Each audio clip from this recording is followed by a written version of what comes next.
It's been almost 20 years since one of the most infamous crime bosses of all time, Joseph Bonanno, who died a week ago at the age of 97, agreed to sit down with us and for the first and only time in front of a television camera, talked about himself and the other real-life godfathers who inhabited his world. With his two sons and his daughter at his side, we met at his home in Tucson, Arizona, a couple of thousand miles and a world away from the streets of New York, where back in 1927, Joe Bonanno first came into contact with the mafia kingpin of his day, Salvatore Maranzano. Your first hero? That's right. Was Salvatore Maranzano. Yes. But then you say he was said to be able to snap a man's neck with his fingers. And I say when I read that... That's a metaphorical. Well, it's quite a metaphor. Well, it's quite a metaphor. He also told you this. Man is the hardest animal to kill. When you aim at a man, your hands shake, your eyes twitch, your heart flutters. But you kill nonetheless. That's what I find a little difficult to understand. You gotta make sure fighting for your life and to protect your life, and nobody has the right to destroy another human being. All you don't do, but once you do, make sure. And make sure that you protect yourself with anything. So that I can fully understand what your dad's saying. Sometimes there comes a point in the affairs of men where you try to control by force. And if that does not succeed, then you have to control by being a brute. By? Being a brute. And if possible, Maranzano told you, if possible, always touch the body with your gun to make sure the man is dead. Once you fight to survive and to protect your life, make sure that you succeed. But Maranzano himself became a victim of the mob. He was stabbed 6 times and shot 4 times by killers in the hire of Lucky Luciano. And it was after Maranzano's death that the so-called commission was created, effectively the judicial and executive body of the mob. The first commission was composed of Lucky Luciano, Vincent Mangano, Gaetano Gagliano, Joe Profaci, and Joe Bonanno. According to law enforcement officials, the commission rules on problems pertaining to disputes among the fathers, and is also believed to order contract hits, killings of members who get out of line. Bonanno was one of the ruling commission members for over 30 years. The commission, they sit around, they say, okay, that man's going to go. We're not going to do it. No, the commissioner will never say that. The commissioner has nothing to do this. I'm wrong? You're not question wrong. Who orders a hit? Who orders a hit? Who orders a killing? Each family practice and free of their own. A commission has no authority on a family. No. This is a profile of the Bonanno crime family that I got from the New York police. Okay? Bonanno went to his close friend Joe Magliocco and requested his help to kill 3 crime bosses, Gambino, Lucchese, and Magaddino. They're baloney, fantasy, liars. Let me continue. Gambino called a meeting of the commission. Magliocco told all, was fined $40,000 and deposed from the commission. Joe Colombo was rewarded by being named the new Don and taking Magliocco's place on the commission. Bonanno, in the meantime, simply gave the commission the finger. Told them to get lost, in other words. The commission became angered and sent word to Bonanno that he was dismissed from the commission. Is all that garbage? It's all garbage, a liar, filthy, and untruth and false. It built up. This, I can say this, even if I gotta die any moment. This never happened. This never was the truth, and this is all garbage. Taken from Joe Bonanno. At the age of only 26, Bonanno became the youngest father in history of a crime family. At that time, he was still driving a truck part-time. After becoming boss, he married Fay, mother of his 3 children. It was as head of the Bonanno crime family that Joe Bonanno rubbed elbows with some of the leading mafia figures of our time. And he knew probably the most famous and powerful crime figure in America at the time, Scarface Al Capone. You knew Al Capone. Oh, I happen to know him, you know. What kind of a man? Al Capone was a very jolly guy. Al Capone was a jolly guy? Jolly guy. What do you find so funny, Bill? My reaction is to your reaction of surprise. Well, I like him. why did you like him? For his character, for his approach, for his, the way he handled himself, the external appearance. But I never knew Al Capone from inside. Charles Lucky Luciano. What was his power? What was his talent? What kind of a man? Luciano believed in money.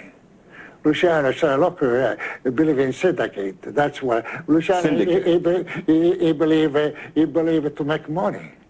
What's wrong with his wanting money? I mean, Bonanno wanted money. But I don't want his money or his kind of money. Bonanno claims that he made money in the more traditional ways, gambling and bootlegging, while Luciano went for the big payday, making his money through narcotics, prostitution, extortion. Here you have 2 young fellows coming up in the world, in their own world, seemingly from the same background. Bonanno and Luciano. And instantly having a conflict of philosophy, a philosophical conflict. And what basically was the conflict in philosophy? Luciano was an American product. An American product. Was a Sicilian product. Right, that is the conflict. And the conflict boiled down to the Americans wanted everything to revolve around money, making money. And your father what? His whole life has been one of trying to live up to his own principles and his own traditions, which have come in conflict with the new tradition of this country. One thing I can remember is a child growing up, and my dad told me there's 3 things that just don't happen. And one is women, living off of women, meaning prostitution, where a woman supports you. Right. 2 is dealing in narcotics. And the 3rd is hurting anybody for money. Now let me understand that if anybody dealt in narcotics from the Bonanno family, or in prostitution from the Bonanno family, or killing on contract for money in the Bonanno family, they did it without your knowledge? Without my knowledge, no question about it. You swear it? Huh? You swear it? I swear it before God. But according to law enforcement officials, Joe Bonanno has links with known heroin traffickers. One of them was Carmine Galante, his longtime underboss, who was murdered in 1979 with his cigar still warm in his mouth. Carmine Galante worked for you. He was picked up and convicted of a narcotics charge. If Joe Bonanno runs a family, he's supposed to know what's going on. If Carmine Galante, without my knowledge, prior, he dealing with narcotics, I never know. This, I don't have to swear, but I can swear on anything. Mafia fathers ordinarily shun publicity, except for an occasion of great joy, as with a son's wedding. And when Bill Bonanno married Rosalie Profaci, Joe Bonanno provided the most lavish mob wedding on record. Every, forgive me, mobster in the world, it seemed, in the United States, was at that hotel in New York. Detroit was there, Cleveland was there, Buffalo was there, Los Angeles was there. All the United States. All United States was there. Yeah, like... but I mean, this was a congressman was there. The judges was there. Frank Sinatra got, he couldn't come and sing. Bankers. Tony Bennett sang all night. We didn't have to the four lads were entertained. Some opera singer was there. Opera singers was there. There were 3,000 people there. And I venture to say, according to FBI statistics, that there are not more than 4,000, quote, mafia members, unquote, in the whole United States, according to the FBI. And every major mafia leader in the United States was at that wedding. along with the congressmen and the lawyers and the bankers. No, any major mafia leader. All the, mostly over the major father, over the family, of this beautiful symbol of my traditional generation was there. The father, the head of the family. Out of respect for you. Out of respect for me, yes. If a family member had an affair with another family member's wife, what was the penalty? What is the penalty? Dead. Death. In according of the code. Who does the killing? Ah, the guy, not the family. The guy, the cuckolder, let's say this. The cuckolded man does the killing. If he wants to kill it.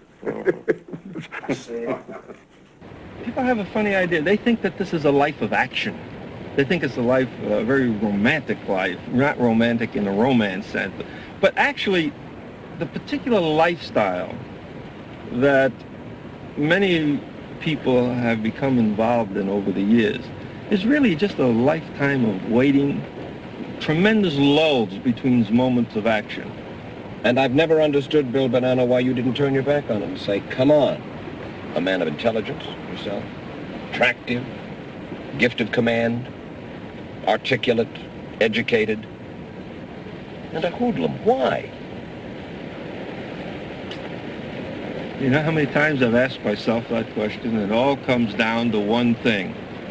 It comes down to love of heritage and love of another person. That other person, of course, is his father. You have said the U.S. government has tried to destroy you. Yeah, that's right. Why have they failed to destroy you? They haven't failed yet. They haven't failed. Not yet. They may still get you. Yeah, sure. All my life I've been misunderstood. I just rule my family as a father. To this day, among men of Bonanno's tradition, family loyalty is foremost, and everyone outside the family is considered a stranger. I make this toast to wish you all good health and Merry Christmas.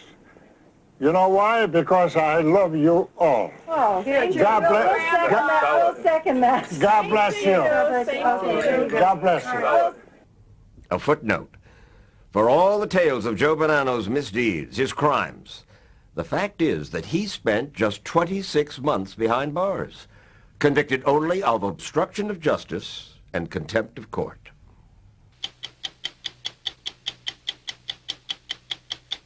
Tonight, more about Joe Bonanno, for over 30 years head of one of New York's organized crime families. 5 weeks ago on this broadcast, Joe Bonanno claimed that all his life he has been misunderstood, that he was not the kind of criminal that law enforcement officials have made him out to be. Tonight, in Part 2, Bonanno insists once again that through all his years as boss of the Bonanno family, he did what he did the honorable way. Do you ever say to yourself, Joe, I have the brain, I have the heart, I have the strength, and I didn't go the respectable way? I went more than respectful way. I went to the honorable way. Because I came from Sicily, and I came from the family Bonanno, who has a great tradition in Sicily, and I came here with Hannah. Bonanno has now written a book about his life and times. He likes to think of himself as a benevolent patron like Don Corleone in the movie The Godfather. He says The Godfather was not even a mafia picture, but instead a picture that showed the Sicilian spirit. Look, Carol, I want you to eat. I want you to rest well, and a month from now, this Hollywood big shot's gonna give you what you want. Too late. They start shooting in a week. I'm gonna make him an offer he can't refuse. You like the picture? I like Marlon Brando in the turn, the feeling of the snap of the family. You sound a little like Marlon Brando. That is, I don't know, but I had a couple of years more than him. Joe Bonanno liked that movie because they like to be portrayed that way, you know, like the kindly family head who takes care of everybody. But when in fact they're murderers. Joe Coffey is commanding officer of the New York Police Department's Organized Crime Homicide Unit. The Godfather in the film was a prototype of Joe Bonanno? Absolutely, without any question. Without any question. A criminal, that's better. A criminal, an arch criminal, a parasite. He agrees he's been involved in gambling, bootlegging. Narcotics and prostitution, he says? No, never. Can I say to you that Mr. Bonanno had a bag of heroin in his hand, or a bag of cocaine, or actually smuggled narcotics into this country? No, I can't say that. But we know that his family, his crime family, the Bonanno crime family, which still holds that name today, is directly involved in the smuggling, importation, and distribution of narcotics in this country. Documented. Joe Bonanno says he long ago retired from all dealings with the crime family that still bears his name. He lives in Tucson, Arizona, where we talked to him surrounded by his children. His oldest son, Bill, Joe Jr., and Catherine. Back in 1964, Bonanno's power was being challenged by his fellow mob bosses, notably by his cousin, Buffalo crime boss, Stefano Magaddino. On October 21st that year, Bonanno was returning home from dinner when two gunmen grabbed him on Park Avenue in New York City and kidnapped him. The headlines of the day wrote Joe Bonanno off as dead. His attorney then was tough-talking William Power Maloney, who was with Bonanno when he was abducted. Does this entire matter appear mysterious to you at all, or funny? I think it appears mysterious to almost everybody in the world, doesn't it? When a man is snatched away in front of your eyes and you don't see him at all again, hear nothing about him, I think that's pretty mysterious. Who kidnapped you back in 1964? My dear cousin, they kidnapped me. Stefano Magaddino? Yes. Not himself? No. Tell me, what was your reaction when they picked you up on Park Avenue? Well, my reaction, this is it. According to Bonanno, Magaddino wanted him out of the way so that he could take over the Bonanno family. But 6 weeks after kidnapping him, says Bonanno, Magaddino released him. Why didn't Magaddino kill you? Why not? For many, many reasons. Maybe he won my blood on his conscience. Maybe the retaliation from my people from New York, they would go to Buffalo because they weren't afraid of him. But Bonanno was afraid that one of the other bosses might try to kidnap him again or kill him, so he went into hiding. 19 months later, he walked into the Brooklyn Federal Court building. The authorities had believed that he was living in South America or Haiti or Europe. And to this day, they insist Bonanno was not in the United States during those 19 months. This fantasy, this incredible fantasy, I was in South America, I was in Sicily, I was all over the world. And I was in New York, Long Island, upstate New York, Catskill. I had a lot of good friends. Playing golf? Sometimes. Bill Bonanno, who was consigliere of the crime family, the third in charge, on a rainy Sunday took us back to the Ridgewood section of Brooklyn that was his crime family's turf. And he talked about his father's disappearance. All this nonsense about the FBI not knowing about his disappearance. We negotiated for months to bring my father in with the FBI. Hoover had sent a couple of his agents to talk to me about it. And? They kept wanting more and more. First it was that he was to surrender. Then they wanted to arrest him in a restaurant. Then they wanted to have him show up at the FBI headquarters. All for publicity purposes. Following the kidnapping, according to law enforcement authorities, the soldiers of the Bonanno family turned violent. They became one of the most violent families in America. The Bonanno family was not the most sophisticated family in organized crime, still isn't. It's a sloppy family. Sloppy family, what do you mean? Sloppy in the way that they have no sophistication about them in the way they kill.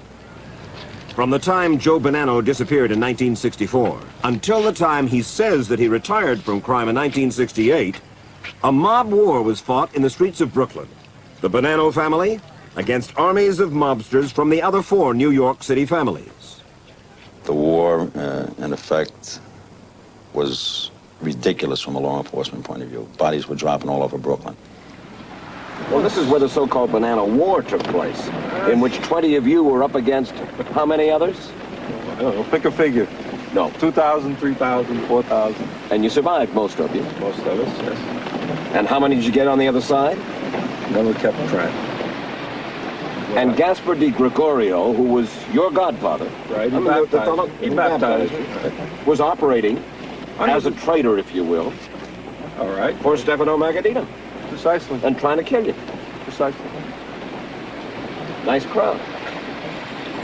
I mean, you smile about it, but the fact of the matter is that that's the way you lived back then. My great-grandfather told me, rather, my great-grandfather had said to my father, who has told me, one of his prayers was, "Dear Lord, protect me from my friends because I can take care of my enemies." Yeah.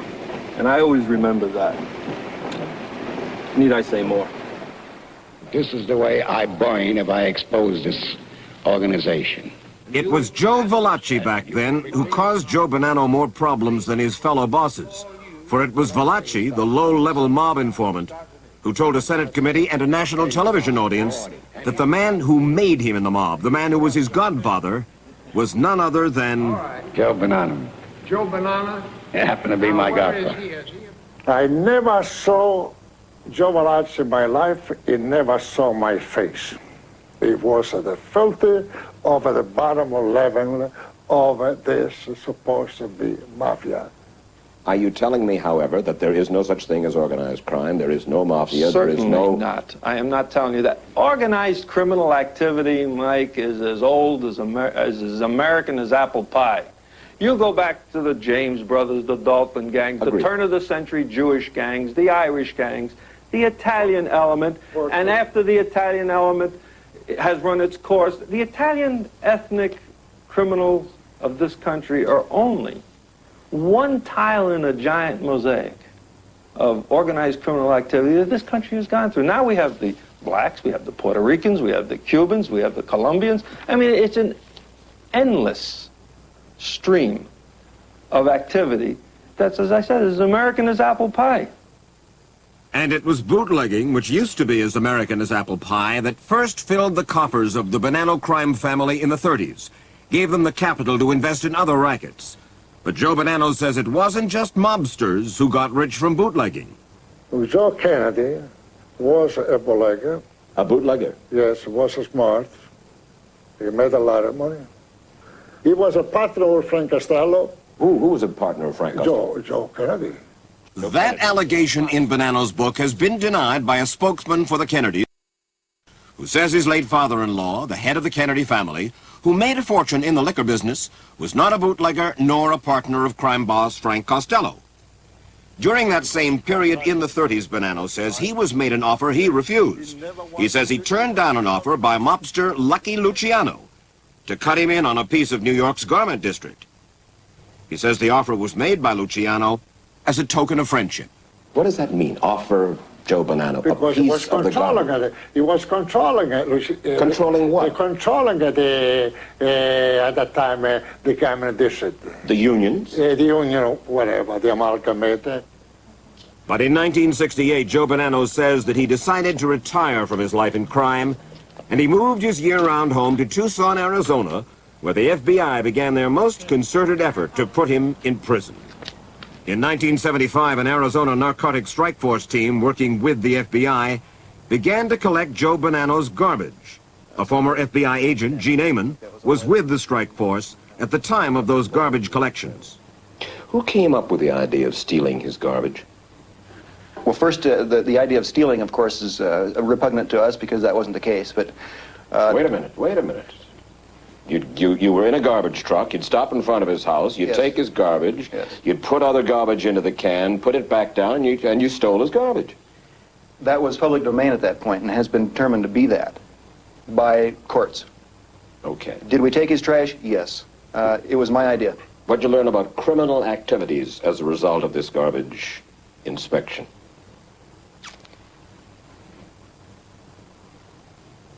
Very little. Gene Amon in Arizona went, the so-called garbage policeman, Right. went through my father's garbage among the olive oil cans and the spaghetti drippings on the paper, and admittedly in court, admitted that they had no reason to investigate the man, that they did this for 4 years, hoping to find something to pin on him. And they came up with one thing, that he spoke to members of his family about an investigation that involved 2 of his sons. But with leads developed from that so-called garbage cover and evidence from an informant's testimony, plus wiretaps on Bonanno's telephone, the Justice Department was able to convict Joe Bonanno of conspiracy to obstruct justice for tampering with a grand jury investigation involving Bonanno's sons Bill and Joe Jr. It was Bonanno's first felony conviction. And the man who was most instrumental in finally getting the evidence on him went back to Bonanno after he left the narcotic strike force with a business proposition. Mr. Amon, did you want to make a film of the Bonanno family? Did you make a proposal to Skip Donau, the attorney for the Bonanno family, that you make a documentary on the life of Joseph Bonanno Sr.? I talked to him about that, yes. Why would you want to do that? Because Mr. Bonanno's an interesting figure. I mean, you're the guy who ran the garbage cover. You were the man who went after him to try to find something on him. And now you want to make money off the life of Joe Bonanno. I would suggest that my interest was not dissimilar to yours. Well, I'm not a cop. Neither am I. Anymore. Anymore. Is he a man? And I use this word carefully. Is he a man that you reluctantly respect? With an equally careful response, yes. People have a funny idea. They think that this is a life of action. They think it's a life, a very romantic life, not romantic in a romance sense, but actually the particular lifestyle that many people have become involved in over the years is really just a lifetime of waiting, tremendous lulls between moments of action. And I've never understood, Bill Bonanno, why you didn't turn your back on him and say, come on, a man of intelligence, yourself, attractive, gift of command, articulate, educated, and a hoodlum. Why? You know how many times I've asked myself that question, and it all comes down to one thing. It comes down to love of heritage and love of another person. That other person, of course, is his father. Bill Bonanno and his younger brother Joe now face state and federal charges in California for conspiracy to commit mail fraud and for interstate transport of stolen property. Their trial is set for this summer. Joe Bonanno is scheduled to begin serving up to 5 years in prison sometime this spring. You realize, of course, that in 1983, it is possible that you and your son Bill and your son Joe all could be in prison. Oh, yes. The only thing in myself I have is still my trust in God, faith in myself. And when you have a faith in yourself and trust in God, you don't have to worry.